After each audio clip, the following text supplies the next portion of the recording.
আমার নাম শামীম ওসমান। আমি কার দয়ায় চলি না, কিন্তু আমি কার দয়া দাক্ষিণ্যে চলার মতো লোক না। আমি রাজপথ থেকে সৃষ্টি হওয়া মানুষ, রাজপথেই শেষ হব।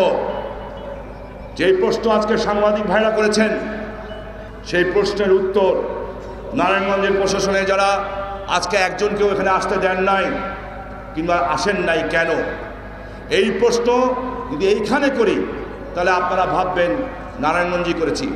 আমি শামীম ওসমান জীবিত থাকলে আমার সম্বন্ধে আপনাদের ধারণা খুব কম। এই পার্লামেন্টের অধিবেশনে এই প্রশ্ন জনগণের প্রতিনিধি হিসাবে আমি শামীম ওসমান জাতীয় সংসদে মাননীয় প্রধানমন্ত্রীর কাছে জিজ্ঞেস করব, যারা জনগণের সেবক হিসাবে জনগণের চাকরি করে এই নারায়ণগঞ্জে এসছেন, আজকে তারা এখানে অনুপস্থিত কেন, আমি জিজ্ঞাসা করব।